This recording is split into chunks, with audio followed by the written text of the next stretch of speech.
Bonsoir à tous et bienvenue à cette édition d'information dont voici le sommaire. La révolution numérique transforme le monde entier. Au Bénin, un jeune inventeur crée un clavier qui permet d'écrire dans les langues nationales.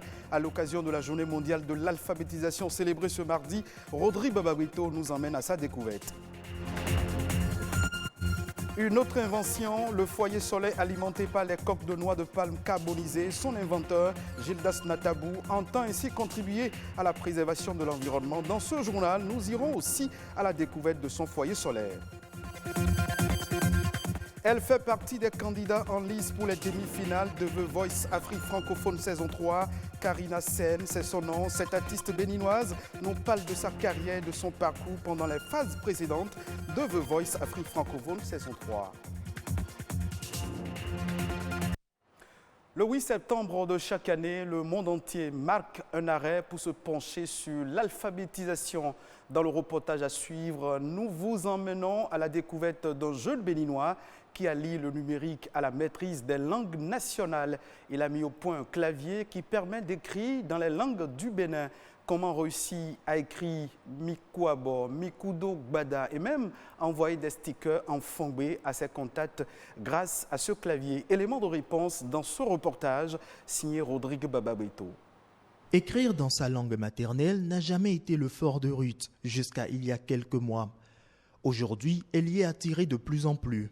Quand on parle d'alphabétisation, je me suis toujours dit, c'est pour, excusez-moi Andrif, les illettrés, les demi-lettrés. Et donc, pour moi, je me la joue la petite intello, donc je n'y touche pas. Mais là, j'ai vu que je ne m'y connaissais en rien, alors que ça, c'est ça mon patrimoine. À la base de ce déclic, ce clavier numérique permettant d'écrire dans toutes les langues nationales. Christelle fait partie des tout premiers testeurs de l'application. Ce matin, elle mène une discussion en langue fon via WhatsApp, un exercice certes pas facile, mais par la volonté, elle arrive à s'en sortir. Je pense que la première difficulté qu'il y a par rapport à l'application, c'est, on va dire, peut-être une lacune personnelle parce que je ne suis pas très alphabétisée en fond. Donc, déjà, pour pouvoir écrire avec un clavier, il faut savoir écrire les mots. Et quand vous ne savez pas écrire les mots, ça vous pose forcément problème. Mais ce n'est pas lié à l'application. Et c'est en cela que c'est heureux d'avoir une application qui aujourd'hui motive chaque Béninois à vouloir savoir davantage sur sa langue, à vouloir être alphabétisé. En plus de ce clavier, 221 stickers, tous en fond, sont également conçus. Joindre l'utile à l'agréable grâce au numérique, voilà ce que fait Fabroni Yoklounon. Déjà sur Facebook, des citations en langue fongbe sont publiées sur une page qui touche près de 17 000 abonnés. Aujourd'hui, avec le clavier en langue fon, il est déjà à plus de 1000 téléchargements en à peine un mois. C'est un clavier d'abord basique parce que vous pouvez écrire en français et dans toute langue utilisant l'alphabet latin. Si je veux QWERTY, il suffit de changer. Mais c'est beaucoup plus. Là où il y a la spécificité, c'est que sous les lettres, il y a les caractères spéciaux de nos langues. Donc quand par exemple je prends le A, donc vous voyez, sur les claviers habituels de Google, vous ne verrez pas tous ces diacritiques. Il y en a, mais ce n'est pas tout. Donc, nous, on a inséré pour tous les alphabets nationaux. Donc, c'est tous les différents A que vous allez retrouver dans les alphabets nationaux béninois. Vous prenez le E, qui est très important en fongbe. Vous avez ces diacritiques. Donc, par exemple, les deux lettres, là, nous, on les a créées parce que c'est beaucoup utilisé dans les alphabets nationaux. Tout lentement, Fabroni fait son bonhomme de chemin avec pour dynamique de pousser à une officialisation de la langue fon comme deuxième langue parlée au Bénin. On ne peut pas écrire l'arabe avec un clavier français, c'est impossible. On ne peut pas écrire le chinois avec un clavier français, c'est impossible. L'autodétermination nous appelle à écrire le fongbe avec les lettres fon, à écrire le bariba avec les lettres bariba. Mon travail, ce n'est pas d'abord alphabétiser les gens, mais c'est d'apporter des contenus. Si déjà il y a des contenus, on peut formaliser la langue. Quand il y aura de données, les gens seront alphabétisés de façon simple sur Internet. Ils vont écrire, ça va corriger automatiquement comme en français. Le prochain défi reste la création d'un dictionnaire fon-français 100% au compteur de l'alphabétisation des langues nationales au Bénin. Il y croit.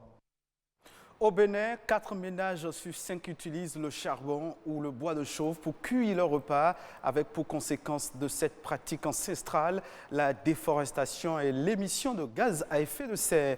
Pour aider à préserver l'environnement, un jeune béninois a inventé un foyer à la fois écologique et solaire. Son foyer fonctionne à l'aide des coques de noix de palme carbonisées. Le reportage à suivre nous emmène à Zové, dans le département du Koufo, pour découvrir cette innovation et son auteur, Nadège Omoladesoni. À Zové, à plus de 160 km à l'ouest de la capitale économique. C'est dans cette localité que cette start-up a été conçue. Tout est parti d'une discussion entre l'innovateur et son épouse. Un point financier, des dépenses effectuées en une année dans l'achat de gaz domestique et de bois de chauffe.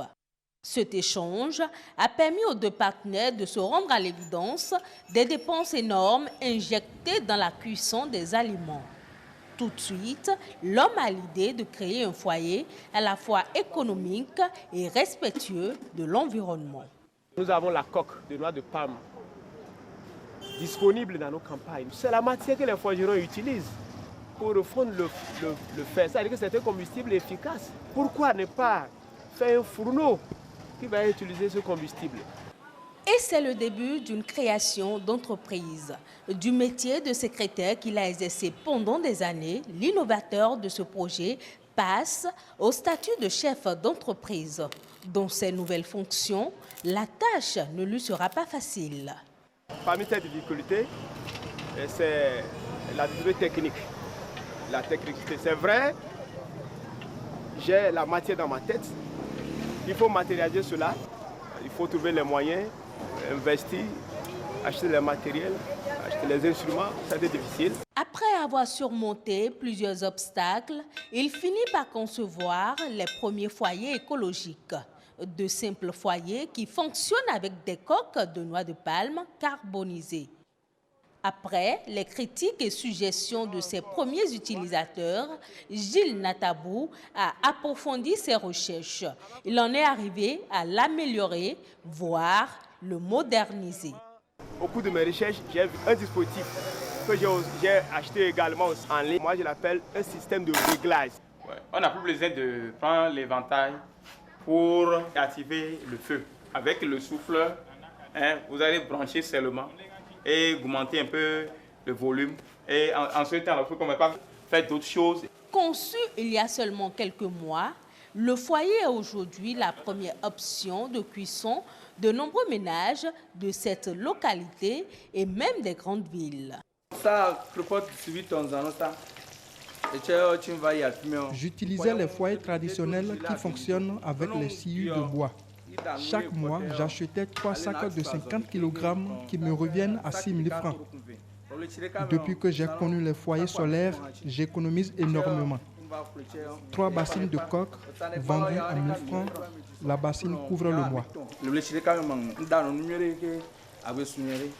La jeune entreprise, qui a déjà généré 5 emplois, est aujourd'hui en difficulté. Selon le promoteur, un financement d'environ 5 millions de francs CFA pourrait relancer les activités et favoriser la fabrication mensuelle de 40 foyers écologiques et donc une production d'environ 500 foyers par an. Culture à présent pour parler du patrimoine culturel immatériel qui est un facteur important de développement, surtout pour les pays comme le Bénin. Pour sauvegarder et transmettre ce patrimoine aux générations futures, il est nécessaire de mettre en place un certain nombre de stratégies. Que retenir de la notion de patrimoine culturel immatériel? Les précisions dans ce reportage.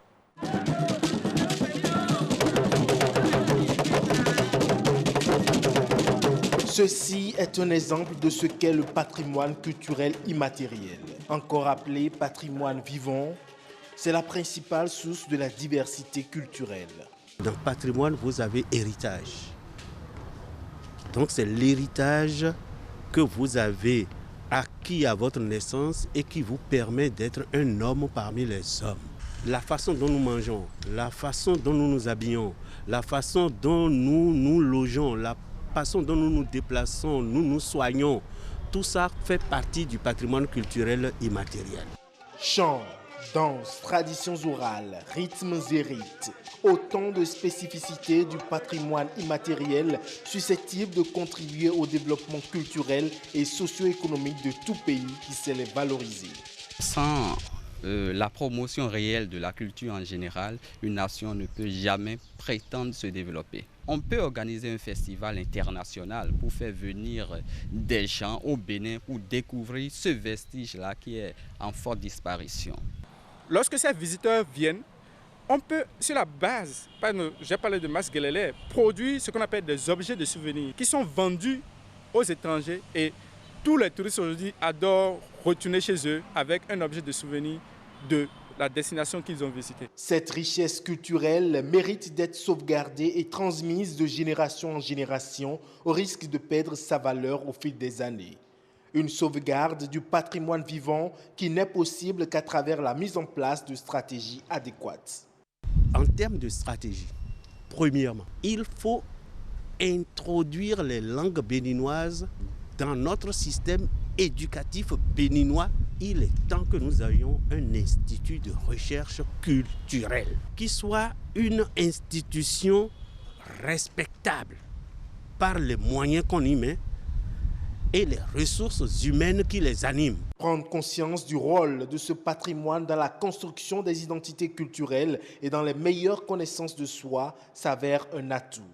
L'enjeu est de le sauvegarder afin de le transmettre aux générations futures, seul gage pour un développement certain. On reste encore dans le registre de la culture pour faire une incursion dans l'univers artistique d'une des voix spectaculaires de la compétition The Voice Afrique francophone saison 3. Cette compétition qui révèle les talents des artistes africains sera dans les prochaines semaines à l'étape des demi-finales. Parmi les candidats qualifiés pour cette phase, on retrouve 3 Béninois, dont Karine Angèle Zissou-Bodé Senami, plus connue sous le nom de Karina Sen. Elle nous parle ici de sa participation à The Voice Afrique francophone saison 3 et de ses projets. Elle est au micro de Rodrigue Blondoumain et Daniel Sosa.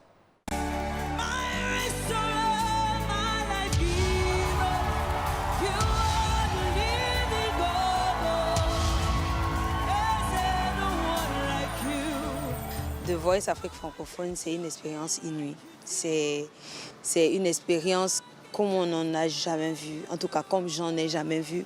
Mais c'est également un tremplin pour entrer dans une vie active. Il faut des artistes déjà qui ont le bagage qu'il faut.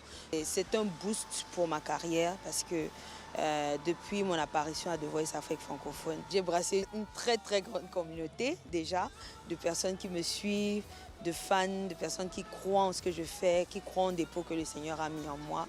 Et je me découvre également, je me découvre beaucoup de capacités, des capacités scéniques, vocales et plein de choses. Avant d'aller à The Voice, j'étais déjà une artiste. J'ai un album, j'ai des singles, j'ai des collaborations et même des collaborations en cours qui sont en téléchargement, si je puis dire comme ça. Donc, on va juste continuer dans cette lancée tout en maintenant le tempo de la qualité des projets, des produits qu'on sort.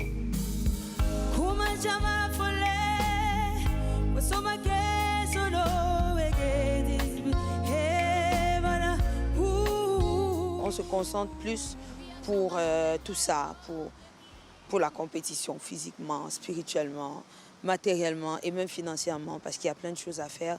On doit travailler sur notre physique, travailler sur notre apparence. On doit arriver avec une peau neuve, on doit faire sensation, si je puis le dire comme ça. Donc la préparation à tous les niveaux. Après The Voice, pourquoi pas 1, 2, 3, 4 albums, des singles, des collaborations, plein de choses. Voilà. Je viens pour t'inviter chez moi, viens donc partager mon repas. Sois mon maître et sois mon roi, et à tous les droits. Aïe, aïe, aïe, je viens pour t'inviter chez moi, viens donc partager mon repas. Sois mon maître et sois mon roi, et à tous les droits.